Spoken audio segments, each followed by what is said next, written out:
Hey everyone, Jeff Dorman, Chief Investment Officer at Arca, back again for another edition of That's Our Two Satoshis Live, where we talk about everything happening in the crypto markets, as we've been doing every week for over 7 years now. It's been a long time since we've been in this space.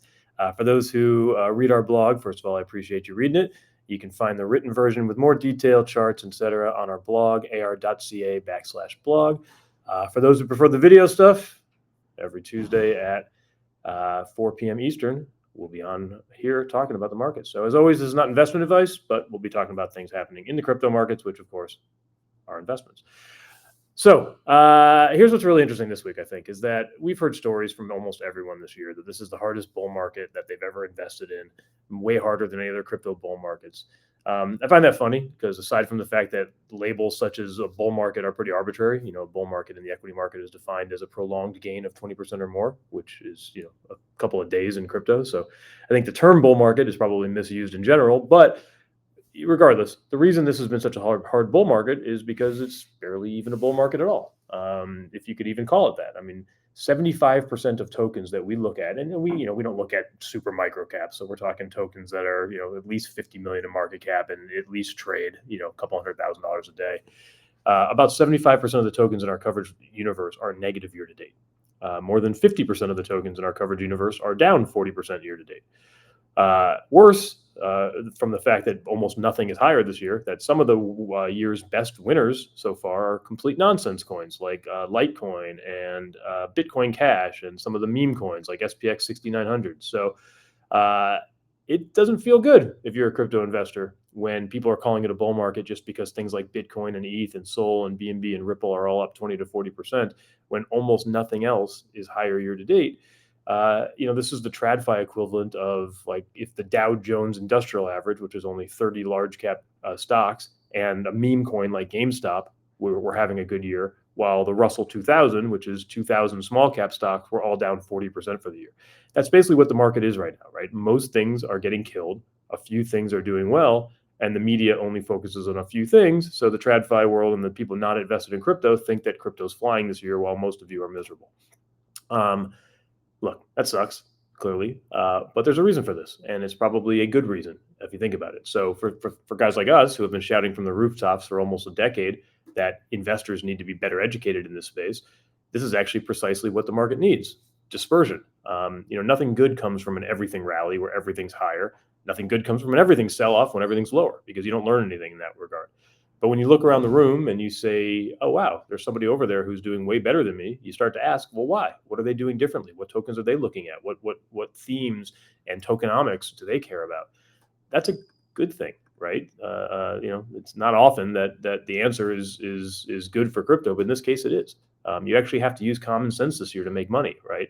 I've been obviously always coming down on the likes of like a Binance and a Coinbase forever, because they don't do anything to help their customers, right? They just list nonsense tokens constantly.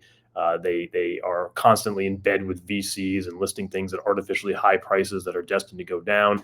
They don't tell you at all about the difference between real tokens and nonsense tokens. Like Coinbase, for example, straddles the line between being just an exchange where you don't put any thought into what you list and being a broker where you actually choose what you're listing. Right. I've said forever, like the fact that Coinbase doesn't list Hyperliquid is insane. Hyperliquid is probably the best performing token this year, and certainly the most profitable company, and one that has incredibly good tokenomics. Why isn't that featured on their website instead of some nonsense meme coin or some inflationary piece of crap like Celestia that nobody should own? So look, unlike previous crypto bull markets, you have to understand this stuff right now. And the days of throwing darts and walking away with a fortune are over. Like, there is no such thing as alt season. It's never happening again. You have to own stocks of good companies and tokens of good companies that make a lot of money. So case in point, what's done well this year? Well, anything with an ETF or a DAT, digital asset treasury company. So things like Bitcoin, ETH, Sol, a couple of new tokens are getting put into DATs more recently.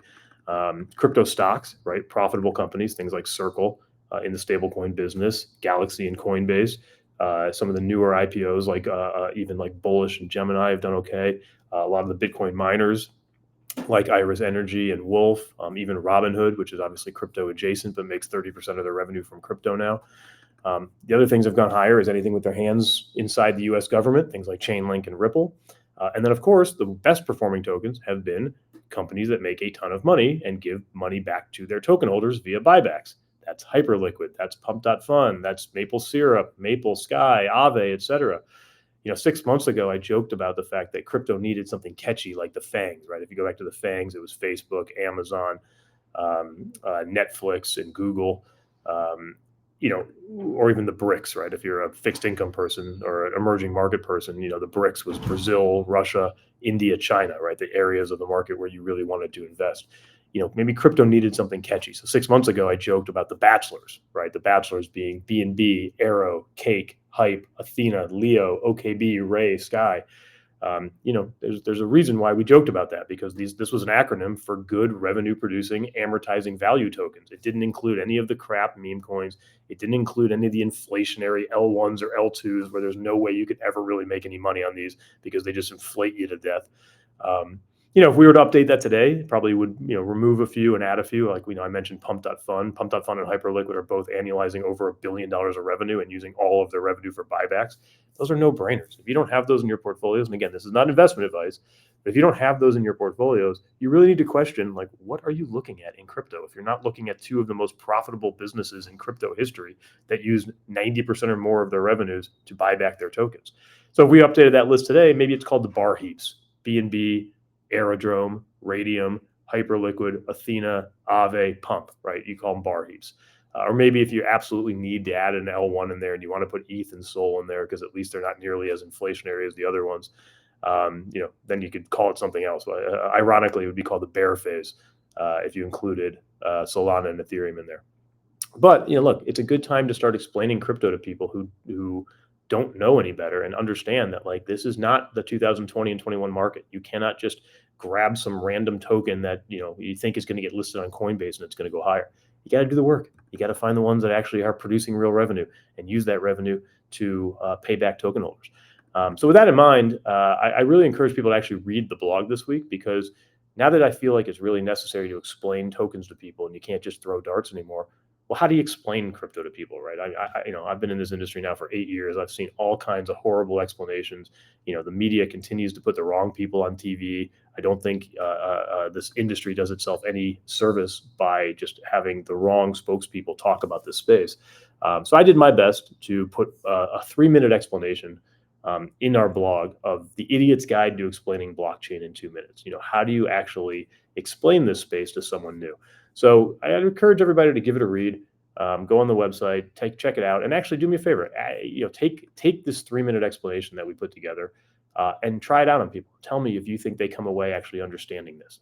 In this explanation, we try to really make people understand things like what's a parallel of blockchain in the real world, right? If the internet lets you communicate instantaneously, boundaryless, and costlessly, then blockchain lets you send assets instantaneously, boundaryless, and costlessly, right? That's a topic people can understand. And then we go into understanding, well, what is a smart contract platform and how would you explain this? The best explanation is describing it like an app store, right? Your iOS or your Android app store contains a bunch of apps like banking and gaming and mapping. Well, your blockchains like Solana and Ethereum have a bunch of apps inside them for banking. That's your DeFi apps. For gaming, things like Polymarket. For collectibles like NFTs. For mapping, Hive Mapper. For social media like Pump.Fun. You get the idea, right? It's the same exact parallels and analogies.